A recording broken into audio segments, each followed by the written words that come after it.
Hi, my name's Oliver Twinch. I'm the director on Hawking, Can You Hear Me? Hi, I'm Anthony Geffen, and I'm the producer of Hawking, Can You Hear Me? Stephen was recognised as a rising star. I was with my father when he met the Pope. Who else could have lived such a dramatic life and ended up immortalised? But people didn't scratch beneath the surface. Our family life was really hard. I just felt like throwing myself in the river. For the first time, the Hawking family give an intimate account of their life with the world's most famous physicist. I've never talked to anyone about that, and that was 23 years ago. That is a trailer from the documentary Hawking, Can You Hear Me? And this is Factual America. We're brought to you by Alamo Pictures, an Austin and London-based production company making documentaries about America for international audiences. I'm your host, Matthew Sherwood. Each week I watch a hit documentary and then talk with the filmmakers and their subjects. This week it is my pleasure to welcome the award-winning filmmakers behind Hawking, Can You Hear Me? Producer Anthony Geffen and director Oliver Twinch. Their film brings to life the man behind the persona of legendary theoretical physicist and cosmologist Stephen Hawking, and in the process reveals the impact fame and disability had on those closest to him. Anthony and Oliver, welcome to Factual America. How are things with you? Anthony? Good, great. Yeah, thank you. And Oliver? Yeah, very good. Thank you. Thank you for having us on. Okay, well, it's a pleasure. As our audience should know by now, the film is Hawking, Can You Hear Me? It released in September on Sky Documentaries and available to stream here in the UK on Now TV.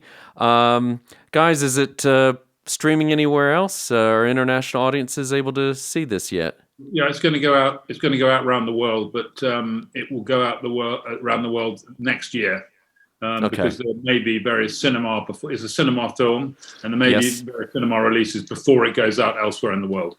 Okay, well, do keep us posted because we can always re-release this as those releases happen. We certainly, in terms of getting the word out. So thanks again. It's a pleasure to have both of you on. Oliver, maybe you can get us started, and for those our audiences who haven't seen this, give us a little synopsis. What is Hawking, Can You Hear Me all about? Hawking, Can You Hear Me is the story of Professor Stephen Hawking, the late Professor Stephen Hawking, theoretical physicist who was an icon of the 20th century and theoretical physics. And he rose to prominence really with his book, A Brief History of Time, which was published in 1988. And that really catapulted him from being an academic into being a kind of a rock star physicist who was known on the global stage. And his life was a really remarkable one. And his physics that he kind of worked on was also incredibly remarkable. But what's very little told is the human story. And that's what this film set out to tell. Okay. I mean, I think as you mentioned, this is a life that's played out in front of international media. I mean, for God's sake, you got Benedict Cumberbatch and Eddie Redmayne have both played him. He had the same chair at Cambridge that Sir Isaac Newton had. This rare combination of celebrity and scientist, best-selling author. Although I would claim, I mean, I don't know. I'll speak for myself, but it was always one of those books that was on the bookshelf, but I have to say I never actually got through it. But I mean, you say you're trying to bring this life to him, Anthony.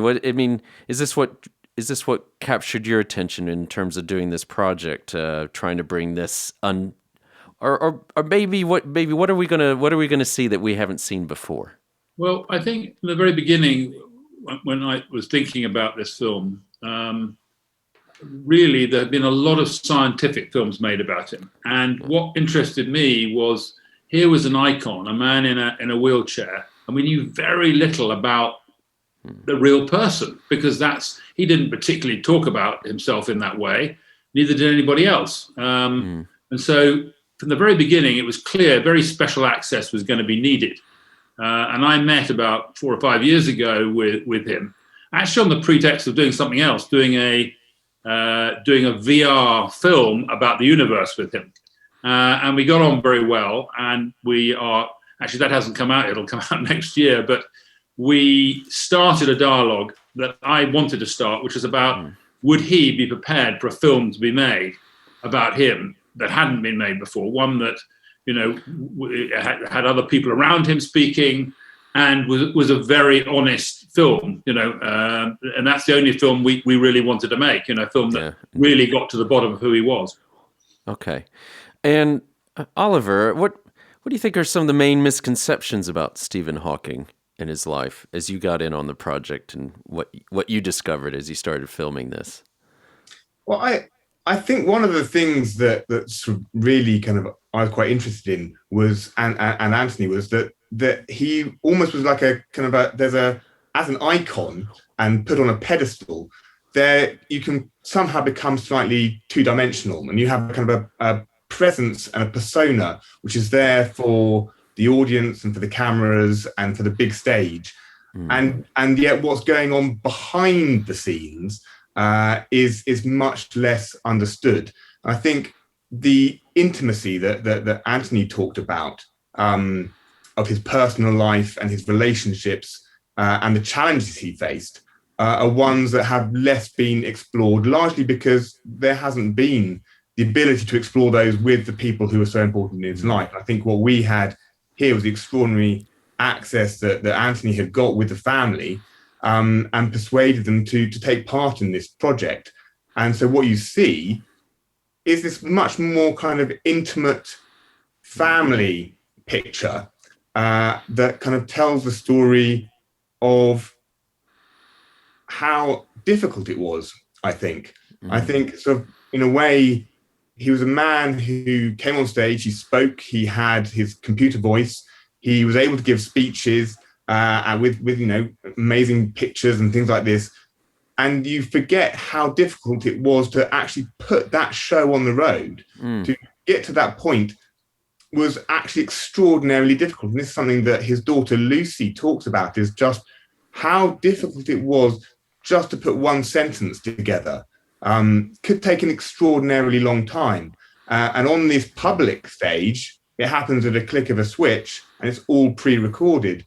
But actually the way in which they had to go through to get to that stage was quite extraordinary. I think really we were like exploring the sheer challenges that he faced, the reality of it.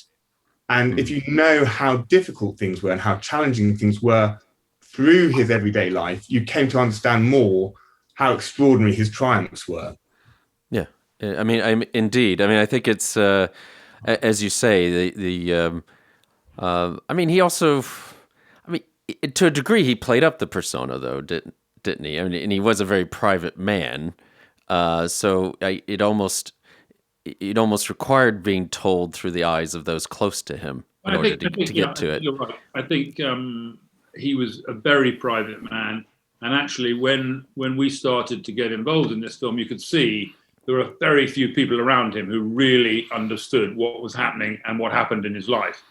And we needed those people to speak, and not only speak, but speak honestly. So I think the first thing was to get him on board to agree to releasing all sorts of things he hadn't released before, having conversations about his life. But then the most important thing was to have interviews with the 4 or 5 people who were around him, who were there, because that's where the truth lies. The truth doesn't lie with people who, you know, maybe wrote an academic paper with him. They can comment on him professionally, but we wanted to, Ollie and I wanted to really understand the human here. And that's much harder. And of course, you know, Ollie does this so cleverly in the film. He juxtaposes different points of view, which allows you as an audience to sort of make your own mind up. And I think that's important. You know, the decision Ollie made not to go with any narration is substantial. It makes the film extremely hard to make, but much more powerful to watch. Yeah, it's the director's job to make the producer's life hell, isn't it? To do something that that makes it harder. But no, I think that's a very good point. And you do.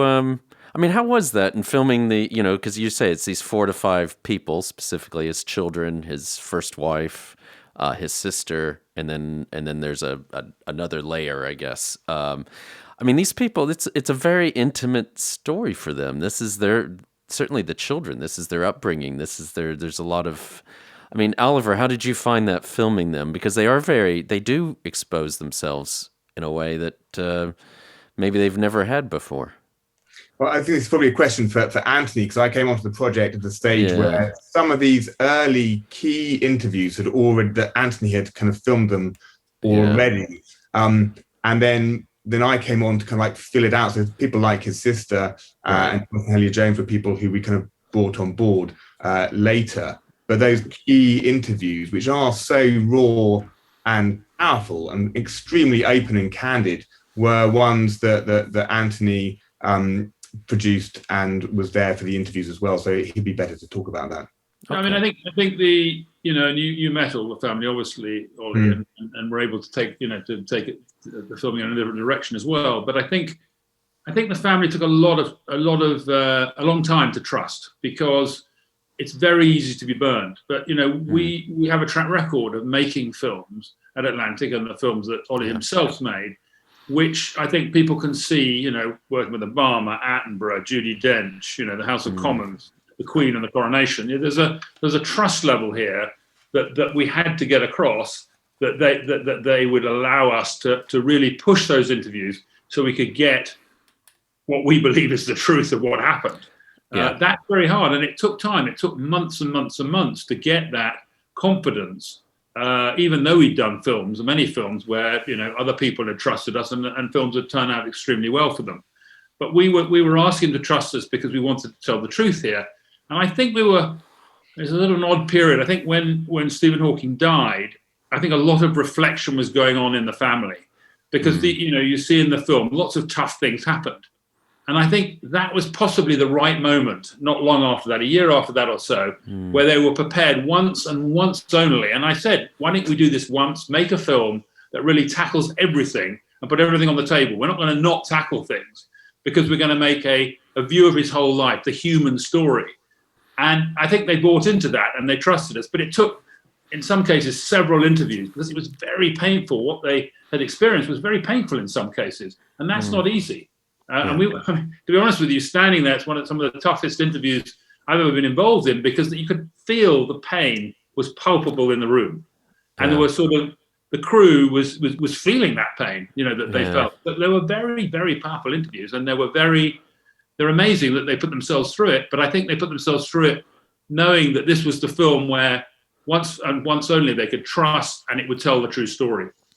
Yeah, I think that's worth reiterating, that these are some very powerful interviews, and it's very, very apparent that they are of what they're putting themselves through in order to share their story. And yet, like all great films and documentaries, this is about as much as it is about Stephen Hawking and his family. It's about so many other things, I guess. It's an insight into what it's like to have motor neuron disease and disabilities, and what it has on the impact that has on families. What may actually, with all these challenges, be achievable. I guess it's what's it like living a life where you always think that day is going to be your last. I mean, is that something you were very? But I think it's also. Yeah. Sorry. No, go ahead. No, go ahead. It's also, though, about, come on, in these interviews, they actually talk about being pushed, or Jane does, being pushed to the edge of suicide. Or Lucy talks about the dilemmas of what we deal with in the film, pushing her to become an alcoholic. These are serious problems, and they're very hard to air. I mean, we sometimes literally had to just pause in the filming, because we were churning up things that they'd had in there, but they hadn't really dealt with yet, and they were dealing with on camera. That's very powerful, but you also have to be very careful, because these are people's human emotions and feelings as well. And we were filming quite a lot of people who hadn't necessarily spoken about Stephen since his passing, and it was very kind of powerful for them while we were doing the interview. And it required a lot of talking to them in advance, and also giving a lot of time for the interview so that you weren't rushing things through. And it's giving the time and the space to explore those emotions and to kind of reminisce and to kind of draw things together. And so as filmmakers, we had to factor in a lot of time to allow that to happen much more smoothly, and not to try and kind of push things, which you get a lot of. Filmmaking has to be very crunched, but these were such kind of emotive parts for them that you had to really kind of give them space. Yeah, and may I just say one thing as an American expat who's been living here for a while? In some ways, some of these interviews are very, very quintessentially English. The sort of English understatement that underlies a lot of these interviews and stories that I think makes them even more poignant. You know, that I think people don't normally. The people in these positions don't normally talk about these things. Full stop. Yeah. But it's an interesting story because around the Stephen Hawking story, there's a lot of speculation. There's a lot of bits of controversy. There's lots of bits of other things. So in a way, and I think this is proved with the film, by bringing these things out, it sort of puts to bed a number of things and actually shows the things that maybe be less good, but in perspective of a bigger picture of still a brilliant man. And that's the juxtaposition of the story. A lot of people might have gone for the sensationalism and sort of started knocking Hawking. I think we started out with a genius. We ended with a genius, but we ended with a genius who had failings like us all. And the human story is a much harder story to tell. If we'd just told the science story again, to be honest with you, that would have been an easy ride. It wouldn't have taken 4 years. But it took a long time because it needed trust and it needed understanding, and it really needed to get to that next level of I hate the word definitive, but in a way it is a definitive film, but it's a definitive film with all the elements in it and all the pain and anguish. Yeah. I mean, obviously, if you just want purely the science, maybe there's other places. You've got it in there, but there's probably other places to go. If you want the love story, well, we know about that. In terms of we have the love story in the movie, I think. And but you've got that. Yeah. But you've got it all there. Yet it's this side that, as you say, that we haven't seen this. It's the theme of many great documentaries, which is this flawed people are capable of amazing and great things, and we all have our flaws. And obviously, he and those around him had theirs, and it probably makes, I don't know, to me personally, I'm just speaking for myself, it makes me, I don't know, in a way it makes him more approachable or more easily, I don't know, something that I can relate to him better than I did before. Were you about to say something, Oliver? I think that's precisely what the aim was to make him relatable. And then we talked about earlier about him having this kind of public persona that people knew about through the press. But the press also meant that he was a very private person, and they didn't want to kind of let too many people in because it's press intrusion and people kind of looking into your life is very difficult. And so I think here we wanted to make him a man again.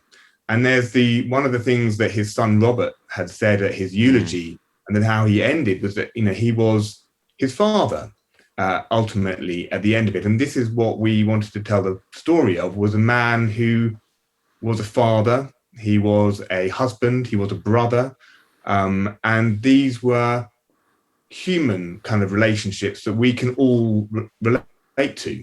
And there are things in there, and it makes it, because you see this intimacy in these personal stories, there are things which then chime with different people. People can relate to difficulties within your family. They can relate to, I don't know, your father who might be a little bit distant at times. People will know, people have experienced directly the difficulty and challenges of dealing with someone who is very ill or in a difficult situation. And I think once you explore those themes, which are very human themes, it makes them become someone who is more three-dimensional, someone who can understand on an emotional level. And I think, as Lucy said within the film, she said, he wasn't also, there's the public persona, there's also the academic. He wasn't an ivory tower genius. He was a human, and he was a person. And that's the story we really wanted to kind of get across. Okay.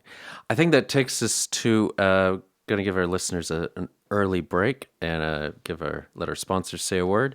And so we'll be right back with Anthony Geffen of Atlantic Productions and Oliver Twinch, the filmmakers behind Hawking, Can You Hear Me? You're listening to Factual America. Subscribe to our mailing list or follow us on Facebook, Instagram, or Twitter at Alamo Pictures to keep up to date with new releases or upcoming shows. Check out the show notes to learn more about the program, our guests, and the team behind the production. Now back to Factual America. Welcome back to Factual America. I'm here with award-winning filmmakers Anthony Geffen and Oliver Twinch. The film is Hawking, Can You Hear Me? Released in September 2021 on Sky Documentaries and streaming on Now TV here in the UK. Should be out for international release sometime next year, we think, but watch this space. It's gotten rave reviews here in the UK. Telegraph, Radio Times, I see at The Guardian. 5 stars. This intimate portrait of genius physicist Stephen Hawking shows the true toll of his physical decline on his family via revealing interviews with his first wife and children. A startling, harrowing look at Stephen's secret life. So that's what we've been discussing. Anthony, what do you think Stephen would say about this doc if he could see it now? That's really hard, actually. I think the best way of describing it is that the family, having seen the completed film, felt it was something that they were, very proud to have taken part in, and had a strong message. I mean, they accepted. Obviously, there are highs and lows in the film for everybody and different angles, but I think they gave the impression to me and to Ollie that Stephen would have been overall happy with this film. I mean, in anything you do in your life, you have highs and lows. So, I think, when you see the highs and the lows all together, as long as the portrait's right, and I think they felt there was a portrait, and I think they even said there was quite a lot in there that they didn't know, which is a real, compliment to Ollie, really. Yeah. Oh, I think, I think that that comes out. That's a very interesting point. I mean, they because I know there'd been sort of different fallings out and things here and there, but by the end of his life, he and his children they'd all reconciled, hadn't they?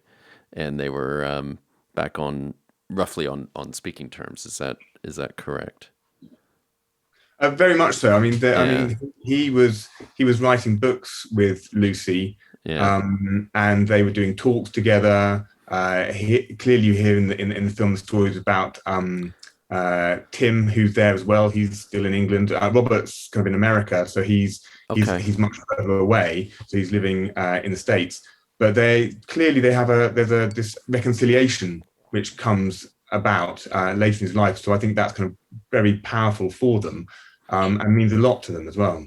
Yeah, and Anthony, as you always say, we don't need to go into specifics here, but there were these controversies about his life and his family life, and those are dealt with here, and opportunities are given for various people to have their say. But I mean, you were talking about how this got started. I mean, did you, Anthony? Was this in terms of this project? You were working with them on something else, so it was your idea and then you approached the family. Is that how it worked? No, I was talking to him about a VR project, and it's quite interesting with VR because when you try VR and you put your headset on and you move your head, and then you're in a 360 world. But the trouble is, he couldn't move his head, so I had to completely adapt a virtual reality headset for him. But he loved it. He absolutely loved it, and we soon got underway with a project which we'll release next year, where you'll literally go through Stephen Hawking's mind in VR off into the universe. It'll be very spectacular. Wow. But, and I mean, just to give you an idea of the physics, there are several planets that we hadn't quite visualized at that time because we didn't know what they looked like. Yeah. And since his death, we found out that he did visualize the planets in exactly the right way. This is sort of an extraordinary perception of physics that he understands the universe. But as I spent more time with him, and, this was a man who would take 4 hours to get out, to get to the office, as it were, and have 2 hours in the office, very short windows, and then have to go home again. So he was really, having to struggle to get through his workload. But as I got to know him a little better, I suddenly realized that actually, there really was a film here. Now, people don't really like films being made about themselves, and they tend to shy away and say, oh, it's only about my science. But I was able to get his support to make a film about, which was vital, because he was a very opinionated guy. If he didn't want it made, it wouldn't have been made, full stop. Yeah. He had amazing presence, when you were in a room with him at Cambridge, he would, and I would flicker, and people would know that he was in favour or not in favour of something. I mean, there's direct presence in a room. Anyway, having got that backing, obviously, and I could get access to his materials, his photographs and other things, and talk to him about a certain number of things, it was quite clear that it was the family that was going to be able to take us through most of the story. And that started before Stephen died, and then obviously continued after Stephen's death, because in a way that became the big moment. Were they going to speak, or were they not going to speak? Because I'd started discussions with them before, it felt that it had the blessing of Stephen anyway, and that made it a lot easier. But these are very, very sensitive issues, and at that time I had no idea whether I was going to get. I needed them all. We couldn't just have one of them. But it took a long time to get their competence, really. I mean, you remind me, I actually know someone who was working for one of his foundations in the last few years of his life, and she said it was just incredible. This is what you were talking about, his presence. She was tasked with organizing a fundraising event in record time, and she's like, there's no way I can do this in 90 days with this guest list. But then she would call up Bill Clinton, and Bill Clinton would say, yeah, I'll be there. And just this list of world leaders who would drop everything, forget they have some of the busiest schedules in that you can imagine, would just like, oh, it's Stephen Hawking? Yeah, I can be there. And it's quite impressive, actually. Oliver, when did you come onto the project? So I came onto the project in 2020, wasn't it? I think. Yeah. And it had been kind of commissioned by, at this stage, the four kind of main interviews had been done, and it had been commissioned by Sky. And so then it was a question of okay, we've got this extraordinary golden resource of the amazing interviews and this extraordinary story. How do we then kind of weave it together to create a powerful portrayal of Stephen the man? And so that's then when we came in with going, okay, who else do we need to kind of interview to kind of bring this together? Yeah. How can we film it to make it feel like it's his story? And how can we do things like illustrate the science in a different way so it doesn't feel like a science film?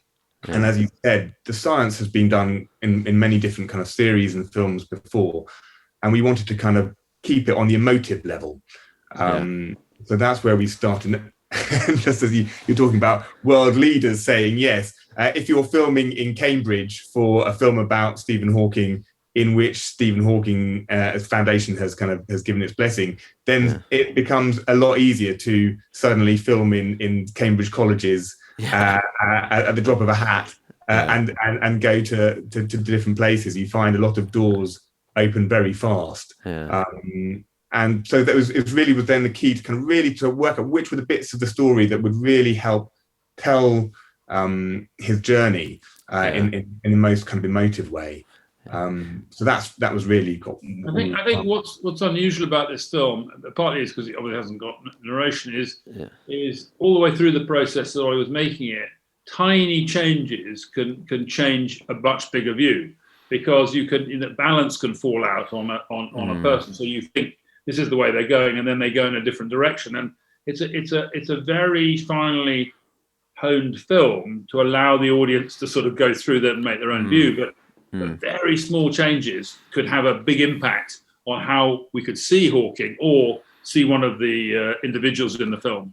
Yeah, I think it's very important for us as well to the aim, without having a narrator and having the people who were most closely involved with him, was to try and almost treat it, part of it, like a drama, in that we wanted to have the people who were in the room when these things happened. So they're talking in first-person testimony about things that they experienced. So it's as much a story about them as it is about Stephen, in which Stephen is the key character. So really very much the aim was to try and almost have these scenes that were in real time, through their eyes. So most of it wasn't hearsay. It wasn't something from a biographer. It was the people who were there at the time telling those stories and what it felt like for them at that moment.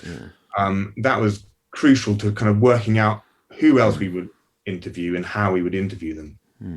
And I mean, if it's fair to say, it's largely a chronological telling of the story. You are dealing with the author of A Brief History of Time, who talked about time travel and things. Did you ever think about structuring it differently, or is this was this the best way of telling that story? I think we did play, as you do with documentary, with changing things around and mixing things up. But I think there's so much.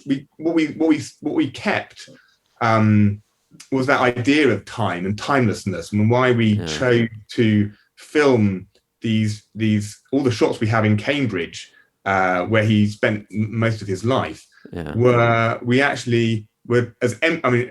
COVID and lockdown meant that these places were empty, so there was no one there. But they added a kind of a timelessness to these spaces that he had passed through himself, and we actually filmed these all at kind of the eye level of his wheelchair. So we knew how his wheelchair was and his point of view, and then that's why we kind of went down that route. It was to kind of really bring it to life in that way. I'm sorry, I've forgotten where we were going with this, but it was. But I think one of the things you've got to realize is because this film is partly about somebody who's only expected to last a couple of years. That's a good point. And then lasted many, many years beyond that. Yeah. That the changes that you have in him relate to his motor neuron disease. So if you break the timeline, you're sort of all over the place, because we really wanted to tackle that central issue. And so Ollie changes a little bit at the beginning, but we just realized that in the end, the chronology was actually very important, because there's changes going on in him. And that's what a lot of the film's about. Yeah. We did also we kept Mary, his sister, as this almost portal back to sort of a younger time. Yeah. So that her reminiscences and her stories enabled us to kind of flash back to his childhood and to earlier stages of his life. So we didn't want to do a fully kind of chronological kind of birth to death story. We wanted to pick it up at a sort of the point at which kind of his disease really kind of takes over. But then we use Mary's kind of interviews to enable us to kind of flash back in time. So they are throughout the film. We don't have them all bunched up at the top, but it allows us to kind of explore these stories of his childhood and these little moments that tell you something about him later. I mean, there's even stories in there which we didn't have in, which we would have loved to. I mean, we kept the big fireworks in later on, but we had to take out for timing a story that she told us, which Stephen's children didn't know about, that they had used to make fireworks as a kid, and their father had taught them how to make fireworks with gunpowder, and they used to go to the chemist to buy all the kind of things to make them pop and whiz and fizz in more colourful ways. And so fireworks were this extraordinary thing that were part of Stephen's life right up until the end. He loved fireworks and had huge firework displays in his garden. And those little moments and those little stories, like when at Golders Green, he stands up to sing this great big song. Right. They're quite telling about a character. And so they were little things that allow us to jump backwards and forwards in time. I think that's really interesting, and it just reminds me. I used to live near St. Albans, and the story about him going ice skating on the ponds there in the park. I'm like, that's their proof that there is global warming, because I can't remember the last time those ponds have ever frozen over. But that's over 50, nearly 60 years ago. I mean, besides COVID and all in the things we've already talked about, what were the other big challenges in getting this film to the screen? Anthony, is there? I think always what was hard with this film was getting the confidence, because it was a very small group of people, and keeping the confidence to come out and say what had happened at each stage and talk about it, in an open and honest way. And I think that was always the hardest thing at every stage. I mean, yes, I'm sure Ollie can talk to getting interviews done themselves. Of course, they're hard and you have to go through those. But it was this whole relationship of this small group of people who were going to be central to this film, who we needed to keep on side. And I think you'd agree, Ollie, was probably the hardest element of this film. And that took a long time. If you take it from the very beginning to when we got it out, on the cinema screen, as it were, and then on Sky. I think it was very much that, and as Anthony said there, you take an interview, do an interview, but that's not the end point. The relationship continues, and you need to kind of maintain kind of trust and collaboration to ensure that you have all these other people need to come on board and all these other kinds of filming have to happen. And so it is very much a process of continued kind of relationships. And you need to kind of being aware of who they are, what kind of sensitivities there might be, how you can kind of tell a story in a different way and where you might go to be able to do that. So it's practical challenges with filming, as there always are, but it's a big part of the film. I think there's another part of that is that everybody wanted this film, but Sky were prepared to go the whole hog in terms of time and give us the time to make it. There's a lot of broadcasters who just say we've got to get it on air on a certain date and that's the end of it. And I think with this film, we needed the time to get it right because this is a one-off film in a way. I don't think the family will ever saying they won't ever partake in any more filming. So I think it's really important to us that we had the time to make it the way we wanted to make it. And this film is quite a fragile film in many ways to get absolutely right. And Ollie, did brilliantly. But I think it needed time. And a lot of broadcasters, they don't give you time. Okay. That's interesting. It's not meant to be a plug or an advert for Sky Docs, but they are relatively new, aren't they, to the scene? Is this something that you've discovered with them, that they are taking this fresh approach, or maybe an older approach? I think they are. I think that's the approach. If you're new on the block, you've got to come with different things. And I think their attitude, I can't talk about films that they haven't made with them, but I think there was certainly an attitude that this was a very special film, and this was to show how Sky could, it's the sort of film Sky would make. Yeah. And so I don't know that the same time go with every film, but I think they realised to have quality films, you've got to give time, particularly when it's sensitive. And I would say that's very, Sky have established they're prepared to do that. I think a lot of other broadcasters, time is money, aren't prepared to put that extra time money in. But you wouldn't get a film like this in less than about 4 years. You just couldn't. It was very hard to make. Yeah. I mean, I think this raises some interesting points, and we're starting to get towards the end of our time together, unfortunately. But especially, Anthony, with your experience as CEO of Atlantic Productions, I mean, a lot of talk about this or being a golden age of documentary, and we had a guest recently on who's now thinking that maybe we're gone a little bit past that, actually. I mean, from your perspective, what's the state of the play, the state of union of documentary films in your estimation, and also where are things headed? Because I know you do a lot of work with VR and these sort of things. I think first of all, budgets are getting tighter. There are less people making what I call really in-depth documentaries because they're expensive to make. And so, is it the golden age? Well, I think every so often great films keep popping up. But I think it's nothing like it when I was at the BBC many years ago, for 10 years, where there was an opportunity to make long, films over a long period of time and in lots of different ways. So I think that may be a different era. So I'm not saying documentaries are dead, but major documentaries are finding it harder to get into prime time. And that's harder because then there's less cost attracted to them. So I think it's harder to make great docs these days. I think the future is interesting because I think we thought for a long time that YouTube would obliterate television. Well, it didn't, because in the end, you don't become a great director because you just make a home movie and stick it on YouTube. In fact, our problem is that we're getting less good storytellers because we're getting less people trained in the business to learn to really tell good stories. But there are new mediums coming. I mean, I like to say that we are now on the cusp of moving from the smartphone generation to the immersive generation. And all I can say is we've got a full-time company working in the immersive era now.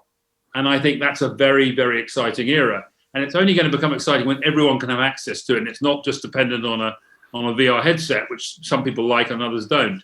It's literally something that will be played out with new technology, which is coming in the next few years, where you are immersed in a world, whether you want to create screens in that world or you want to go to a different place, interact. And I believe that's a big revolution. Will it get rid of documentaries? No. But it will be a very powerful medium because, believe it or not, when you're in an immersive space, as we found and we've done tests on people and when we've been telling them stories, you react very strongly and your brain cells tend to buzz away. So I think that the future of storytelling is going to move on to other platforms. And that's going to mean documentaries have got to do their things really well because they're going to be competing with a different world. They're never going to disappear, but they're going to have to work harder because they've had a nice run.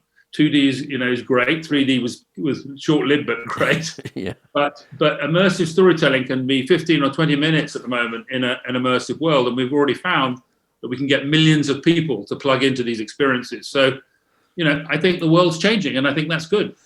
And so it does sound very exciting. I mean, we're talking everything from cinemas are going to be transformed. Is that right? I mean, or potentially.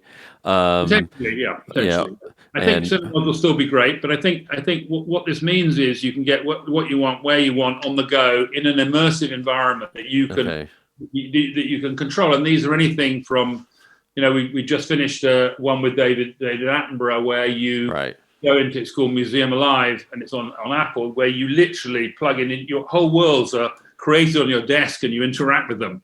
And that's exciting for people. And that's just the beginning of it. And I think the interesting thing is we haven't yet seen where this is coming from, but I can tell you now, working with some of the leading manufacturers, what's coming down the line is extraordinary and will allow us to allow you to put Shakespeare on your table. It's very exciting. Wow.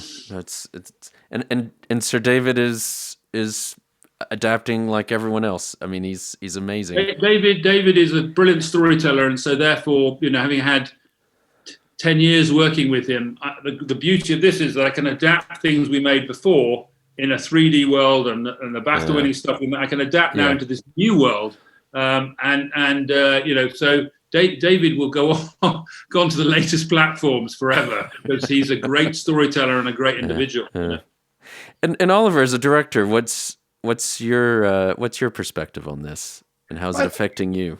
Well, I think you've also got the streamers now kind of doing a lot more documentary making, and so you are seeing in certain fields you're seeing lots of more kind of like interest, and I think because of lockdown you had a huge rise in people's interest in documentaries and exploring lives and stories through fact and different ways of exploring it. And I think there is still new ways in which things are being done for television, and there's new audiences and there are new platforms for them to come out of as well. I think you're absolutely right on that. I mean, I don't want to in any way belittle the fact that the streamers are coming with larger budgets, big ambitions. Yeah. They almost want the cinema on television, and that's great. And I think that's fantastic. I think maybe the terrestrials have got to work a bit harder. They keep bleating they've got less money. Of course they have, but there are ways of getting good documentaries on the screen. But yes, there's no doubt the rise of the streamers is bringing some big budgets. The only trouble is there is a slight feeling, I guess, that in that space, because they have to appeal to the whole world, they make slightly different films. So are they, I'm not going to say for one moment they're Disneyfying, but are they in some way, creating that generic story that they're going to push us into? When we've all grown up, Ollie and I have certainly grown up in a culture where there's a certain amount of independence of storytelling, and then you reach out, like this film does. This film will, Sky have already said, is going to be bought by 100 countries. We didn't adapt it in one way to do that. Yeah. We told what we believed was a great story, and I think the streamers at the moment are great, but I still have the slight worry that they are now beginning to look at the algorithms very carefully, and will that change the quality of documentary. I don't know is the answer. Yeah. I think that's an interesting point. We have had a guest or two on who have done films for one of the streamers not to be named, and have shared that. Yeah, there are these elements. I think your concerns or your points are well founded. At the same time, maybe it's also being about agile and adaptable as a director or a filmmaker yourself. Because as one said, look, the streamer said, no, this is going to be the title, or because we've market tested it and everything, and he basically took it and said, well, what about these three? He kind of did something similar, and they kind of, there's a toing and froing that I think probably, whereas we've had other ones who said, well, if that's what you want it to be, then yes, okay. If you say that this many more eyeballs will see it, if we title it that, then, I mean, this is a minor thing, titling the film, but well, I think you're right. And I think, it's just something that I'm aware of. I mean, I don't want to knock them for 1 minute, because we're doing things for streamers right now, which we wouldn't be doing for anyone else. And they're thinking big and ambitiously creative and cinematic. So that is great. But it does worry me that, that there are conversations I know that other directors have had with me where they're making these films and they're being honed in a lot more. Now, is there a price for being honed in? Yes, of course. Is it honed in too much? Who knows? But there is that worry, I think, of trying to satisfy a global audience, which, it's different when I have a co-production between the BBC, let's say, and PBS. There are slight variations. Yeah. But once you're trying to actually appeal and hit beats for an international, does it change? Well, Hollywood films do that, don't they? So there's got to be some way in between of dealing with that. Well, with all this in mind, one last question for you. Anthony, what's next for you? Well, I'm working on a number of large-scale docs for streamers and other things. They haven't been announced yet, so I'd have my head blown off if I... it's the usual story. I'm also working on a number of projects which are exciting in the immersive space. So we're doing 4 or 5 really exciting big-scale documentaries in different parts of the world that I think are really important, like the Middle East. And we're working on some other very ambitious projects as well. So what I like is working at the same time and telling the stories big and bold on a big platform and a couple of cinema docs, but at the same time looking at these other platforms, which are really exciting, I can tell you, to be working on. And Oliver, what about you? I'm kind of doing something slightly different, which is a 5-part series on how animals are changing and adapting to our shifting planet. And so it's looking at how the planet is shifting in terms of climate, population growth, pollution, but actually how we can see what's happening by following what the animals are doing and how they're responding and adapting and changing. So it's quite a different space, but equally exciting. No, it does sound very interesting. And are you at liberty to say any more than that, or we just need to? I don't think so at the moment. It has begun.